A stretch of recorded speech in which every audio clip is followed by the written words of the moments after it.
Nine Souls is a game where you play as a cute little kitty cat with an insatiable lust for blood and thirst for vengeance, or as I like to call it, a normal cat.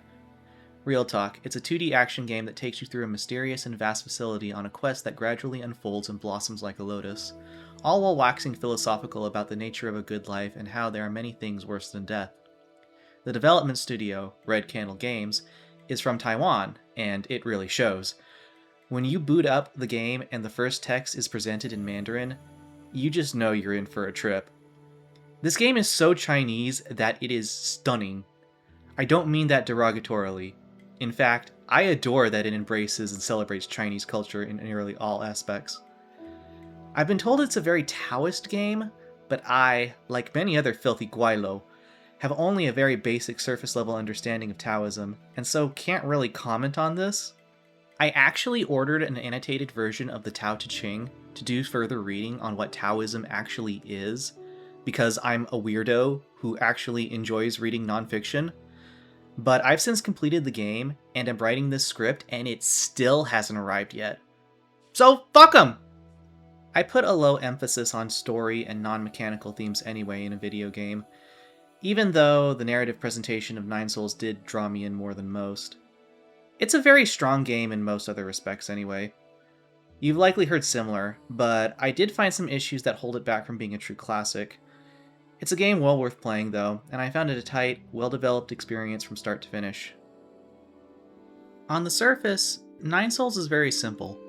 Compared to most modern games, the kit is pretty basic, and you get the last major upgrade, a humble double jump, roughly halfway through the game. There are no fancy combos, or even a distinction between a light or a heavy attack. You mash that attack button and Yi just does it to him. However, this isn't a bad thing. In fact, feature bloat is something I feel that a lot of modern games fall into the trap of. It seems more stuff equals betterer in the eyes of the average gamer. Nine Souls, however, gives you a set of basics and builds the entire game around pushing them to their limits. If I could describe Nine Souls in one word, it would be refinement. The game feels very calculated in its design. A typical playthrough will reach max level and obtain enough gold to purchase everything right at the very end, and power progression happens at a natural pace without feeling like the game is just giving it arbitrarily or holding it back. Everything is so meticulously designed around the player's abilities that you genuinely won't notice it unless you pay attention. Certain attacks may feel overwhelming initially, until you've experienced it enough to realize that everything gives exactly as much time as you need to respond. It reminds me a lot of Sekiro and how that game had really only one way to play, but that one way was honed so tightly that it was always fun. Enemy variety in Nine Souls isn't the best seen in games like these, but each enemy type feels unique and brings its own thing to the table. It's meaningful variety. And while something like Hollow Knight Silksong would have unique enemy types for each zone, a lot of those do fall into the trapping of being window dressing at best and a reskin at worst. Nine Souls, however, doesn't share this trapping, and the game is better for it. It's not even that bad of an issue in the first place, as new enemy types are steadily doled out throughout the game, always giving you the delight of flexing your ever-growing skills and abilities in new and more challenging ways. In fact, defeating new foes is something you'll be doing very frequently. Nine Souls, despite being a 2D game in an explorable world with character leveling, is not what I would call a Metroidvania. It's very firmly an action game centered all around the fighting. There's some platforming and exploration, and hell, even some actual puzzles, but this is often used to break up the action rather than being a draw in and of itself. Most of your time spent on the game will be either in combat or running straight to the next combat, so it's good that the combat itself is extremely fun and fluid. I talked about how the base kit is simple, but Nine Souls pushes you right from the word go. The difficulty curve is sharp, but you eventually get the hang of it. The parry is a central element in combat, and while precise parry execution can be tough in a game with non-fluid sprite-based animation, enemies broadcast clear visual and audio tells, in addition to the game being generous in allowing imperfect parries. When your timing is a bit too early, you still parry the hit, but you instead take what's called internal damage, that slowly recovers over time as long as you don't take a real hit. Taking internal damage will never kill you, which gives the player a small but crucial assurance that when you die, it's because you messed up. Granted, the game stumbles with this at times, which I'll get into later, but for most encounters, this balance works.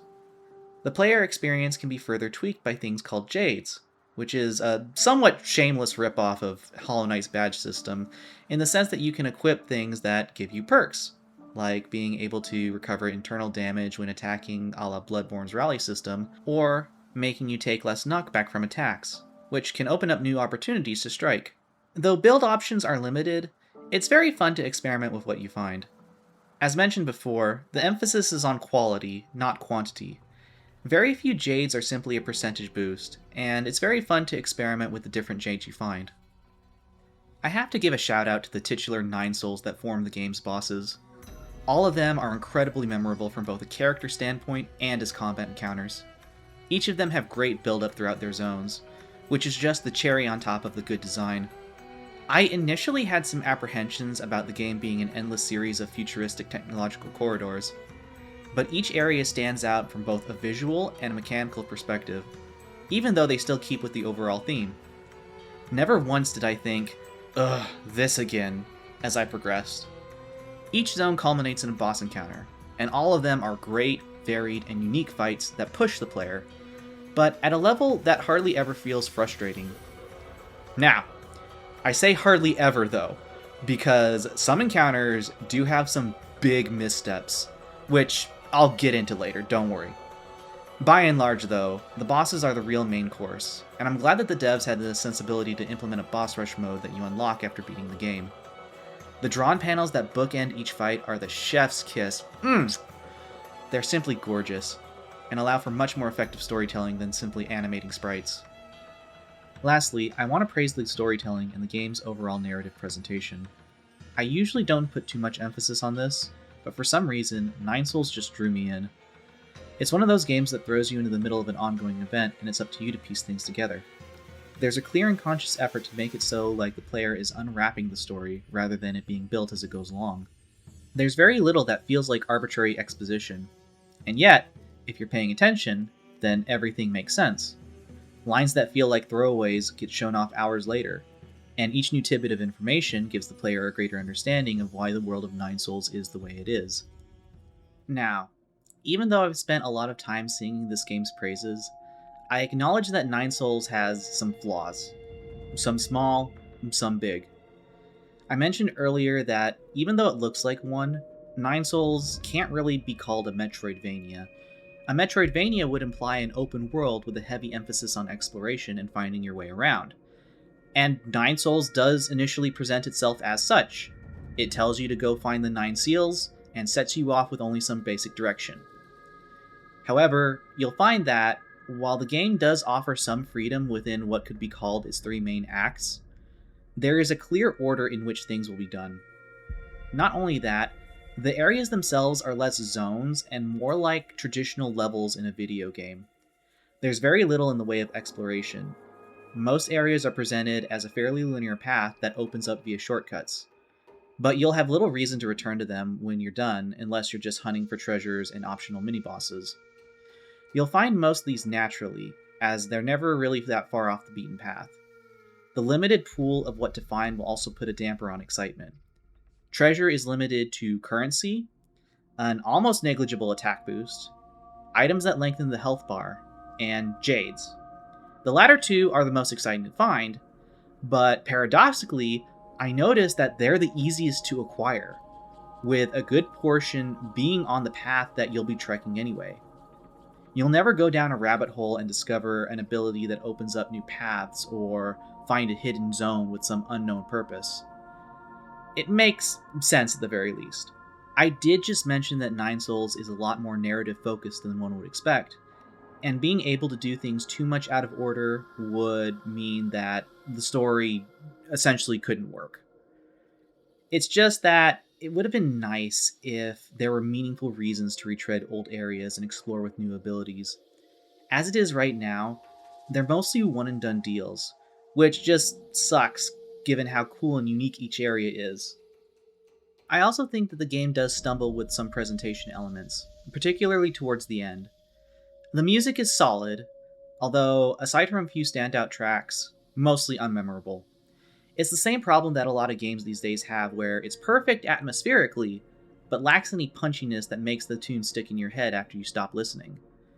The game's deceptive linearity also means there's not much inherent replay value. I mentioned a boss rush mode earlier, which is nice, but I think that an unlockable hard mode, or at the very least a New Game Plus, where you could start with all your endgame jades and skill tree, would have given it a bit more legs for comparatively little effort. On the narrative side, there are a total of 4 NPCs with their own stories that hang out in the home base. 2 of these are very solid, and they progress regularly and naturally throughout the game and culminate in a satisfying arc. No complaints with them. The other 2, however, are definitely less developed.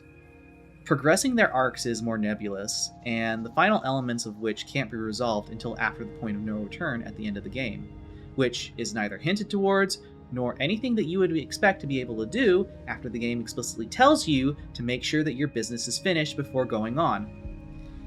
Even with this, the NPCs have encounters that are off the beaten path, and don't really have any big emotional impact like the other 2 well-developed NPCs do. One of these is especially egregious because their story is actually in outside media, and the impact is completely lost if you, like me, didn't bother looking it up. I'm certain that it would mean a lot more to someone who did, but objectively speaking, it's bad practice to require other media to get enjoyment out of a storyline. See the insurmountable clusterfuck that is the Marvel Cinematic Universe for more information. Last and perhaps the biggest of Nine Souls' major issues have to do with the actual gameplay.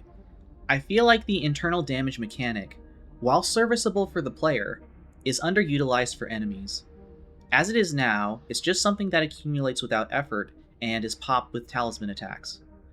Due to Nine Souls' limited player toolset, you don't really have any opportunities to choose between doing internal damage or doing real damage. Like, a Tai Chi kick does internal damage, but it's also the only response you have for green aura attacks, save for just physically dodging them. It's not a case of you going out of your way to do something to get a more rewarding internal damage pop later. It's either you execute the correct response to an attack, or you don't. There's no real choice on the player's part, and I just think that the combat system could have been all the richer if there were instances where the player could focus on doing real damage or doing internal damage. I don't know, perhaps have some armored enemies be more vulnerable to internal damage than real damage, and vice versa for others, so you actually have options to weigh in battle. Like, the combat system is already good, but this just feels like a missed opportunity that could have made the game really special. Continuing to exposit on how the combat is mostly execution-based, Nine Souls very quickly establishes itself as a challenging game. Right from the get-go, you realize that you can die very quickly if you get sloppy. And you will die. A lot.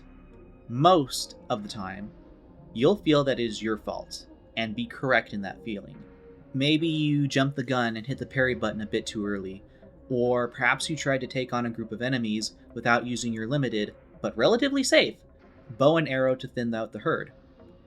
However, later bosses and mini-bosses can have this problem where they can take you from full health to 0 in a single combo. Oftentimes, less than a second. The action is very fast-paced in Nine Souls, and that means whenever a new attack comes out, it's truly a sink or swim moment. Sometimes you'll luck out and be in a good spot, but most of the time, you're dead before you even know what happened. Compounding this is the tendency for these most dangerous attacks to be in later phases of fights, meaning you have to redo initial phases that you'll likely master fairly quickly just to have a chance to figure out how to respond to this new attack. This lack of opportunities makes the learning process feel very slow and disheartening. There's nothing wrong with a dangerous combo, but I think that keeping yourself topped off at full health with as many HP upgrades as you can have found by that point in the game should at least allow you to barely survive, if only to keep fighting long enough to see that move again and get another chance to digest it without having to go all the way back to the beginning of the fight. It's just frustrating to spend a non-trivial amount of time fighting through up to 2 prior phases of a boss, only to perish at the initial attack of the 3rd phase just because you press the parry button a half a second too early because the boss is deliberately trying to feint and trick you. At the very least, have weaker versions of these attacks show up from the very start of the fight, so we can at least learn them quickly without having to slog through what are already challenging encounters. Then, they become less of a cheap gotcha bitch moment and more of a way that the game raises the stakes as a fight goes on. It's the game's biggest mark against it, and I would love to know the reasoning behind the decision to include these combos. Not all bosses have full combos like these, and they still are able to push the player enough that it will require a few deaths to master them. They are great to play against and feel just as fair as the rest of the game.